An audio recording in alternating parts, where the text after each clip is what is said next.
الحمدللہ وکفا وسلام علی عبادہ الذین اصطفیٰ اما بعد۔ سامعین و ناظرین، ایک اہم اور ضروری مسئلے کی طرف آپ کی توجہ مبذول کرانا چاہوں گا۔ چونکہ دین کا علم اتنا ہے نہیں، علماء سے پوچھنے کا اکثر لوگوں میں وہ رواج ہی نہیں رہا۔ لوگ اپنی مرضی سے کوئی کام کرتے ہیں، اس کے بعد آ کر علماء سے پوچھتے ہیں کہ ہم نے ایسا کیا، اب کیا ہوگا۔ بہت سارے دیندار لوگ بھی اس حوالے سے غلط فہمی کا شکار ہیں۔ وہ ہے ٹیلی فون کے ذریعے، اسکائپ کے ذریعے، ویڈیو کال کے ذریعے نکاح کرنا۔ پچھلے دنوں ایک ایسا واقعہ ہوا، ایک فیملی آئی، کہتی ہمارا لڑکی یہاں پر قطر میں ہے اور لڑکا کینیڈا میں ہے، ہم نکاح پڑھانا چاہتے ہیں، آپ نکاح پڑھائیں۔ میں نے کہا کس طرح نکاح ہوگا یہ؟ کہتے ہیں وہ نکاح ہوتا ہے نا، لوگ پڑھتے ہیں، فلاں صاحب نے پڑھایا، فلاں صاحب نے پڑھایا۔ تو میں نے کہا پڑھانا یہ کوئی دلیل تو نہیں ہے، کسی سے پوچھ کے پڑھایا کسی نے یا اپنی مرضی سے پڑھایا؟ اور سیم بات کچھ دن پہلے ہمارے ایک شاگرد آئے، انہوں نے بھی کہا کہ کئی لوگوں نے اس طرح پڑھایا، اور میں جانتا ہوں وہ فیملی ساری دیندار فیملی ہے۔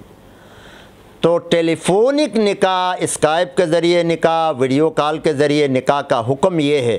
مستند دارالفتاؤں کا فتویٰ یہ ہے، دارالعلوم کراچی، نیو ٹاؤن، اسی طرح دارالعلوم دیوبند، اسی طرح اور بڑے بڑے جو افتاء کے ادارے ہیں جہاں سے فتوے صادر ہوتے ہیں،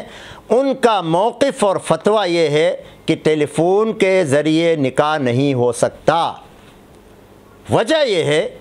کہ متعاقدین یعنی جو دونوں فریق عقد کر رہے ہیں، ایجاب و قبول کر رہے ہیں، ان دونوں فریقوں کا ایک ہی مجلس میں ہونا ضروری ہے، ان کے گواہان کا بھی وہاں موجود ہونا ضروری ہے۔ یہ نہیں کہ ایک قطر میں ہے، لڑکا قطر میں ہے، لڑکی پاکستان میں ہے، لڑکا سعودیہ میں ہے، لڑکی پاکستان میں ہے، اسی طرح لڑکی کویت میں ہے، لڑکا ہندوستان میں ہے،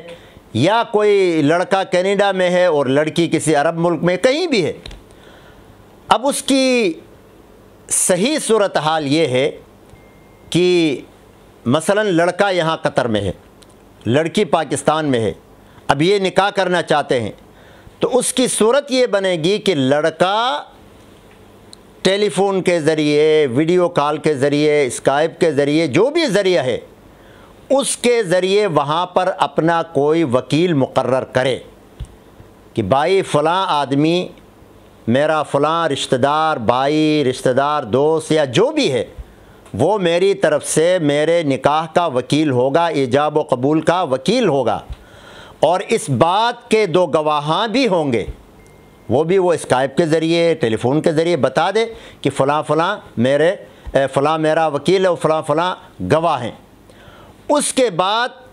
پھر بے شک یہ ساری کارروائی یہ یہاں بیٹھ کر جج کرے، دیکھے، لیکن ایجاب و قبول ادھر ہی ہوگا۔ اب وہاں لڑکی کا جو بھی وکیل ہوگا یا لڑکی خود ہوگی،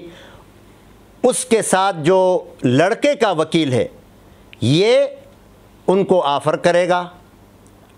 ایجاب کرے گا، اور پھر لڑکی قبول کرے گی، اور قاضی صاحب پھر ان کا نکاح پڑھائے گا، اور لڑکے کا جو نمائندہ ہے، جو وکیل ہے، وہ لڑکے کی طرف سے اس کا مہر کی قبولیت کرے گا کہ سکہ رائج الوقت کے مطابق قاضی صاحب جس طرح بھی مہر کا تعین ہو اس کے مطابق یہ مہر کے حوالے سے بات کرے گا، تو ان دلہے کی طرف سے دلہا کا وکیل قبول کرے گا، بھائی مجھے قبول ہے۔ اور اسی طرح اگر لڑکی باہر ہے تو لڑکی کا وکیل جو ہے وہاں پر مجلس عقد میں موجود ہو اور وہ قبول کرے، جس طرح میں مثلا کہے کہ میں فلاں کی طرف سے نکاح قبول کرتا ہوں، فلاں کی طرف سے میں اتنے مہر قبول کرتا ہوں، میں مہر دینے کا پابند ہوں۔ تو خلاصہ یہ ہے کہ خالی ٹیلی فون کے ذریعے یہاں بیٹھ کر نکاح نہیں ہو سکتا، ایجاب و قبول اتنے دور سے نہیں ہو سکتی، مجلس عقد کا ایک ہونا ضروری ہے۔